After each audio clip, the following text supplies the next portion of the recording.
Anmore. It's a village an hour from Vancouver, on the way to Bunsen Lake, and is so boring that the last big media story on anything happening there was town outrage over a massive house party with helicopters and influencers. But now politics in Anmore is as heated as it has been in years. And like a lot of BC, it's about housing. It's just a matter of time before we're just like Port Moody. That is Neil Lyons, director of the Anmore Residents Association. And the thing that would put Anmore down the slippery path to Port Moody? A proposed development of 150 acres of mostly forested land, which would have 2,200 housing units in a mix of homes, townhomes, commercial spaces, and apartments 6 stories or less in size, while connecting Anmore to Metro Vancouver's sewerage system instead of being on septic. It's the type of proposal that is pretty common if you're in Vancouver, Surrey, or Richmond, but people don't move to Anmore for that. I like the rural ambiance and I like the quiet.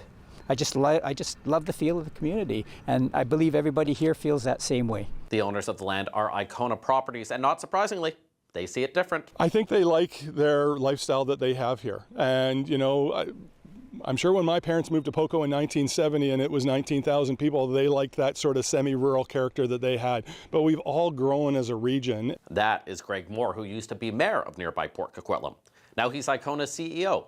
And he thinks most residents in Anmore actually want what they're pitching. We hear from a lot of people that are the silent majority that want the community center, they want commercial, they want to be able, when their kids leave their home, that they don't have to leave Anmore. Of course, people opposing the project believe they are the silent majority, which is why they're calling for a referendum. We're grassroots democratic people in Anmore, I believe, and I think that the people really want to be asked that question, and they seem to be avoiding it. But traditionally, referendums in local politics are only around financing projects or big governing issues, not land use, which means it will be up to council, and they seem inclined to support a change that would make any rezoning legal. I'm very hopeful that if people can get over this elitist bent that they're trying to keep those less fortunate than ourselves out of the community, and start to see that young people can rejuvenate our schools and bring color to the community, I'm hopeful they'll come together and understand positives to something different there.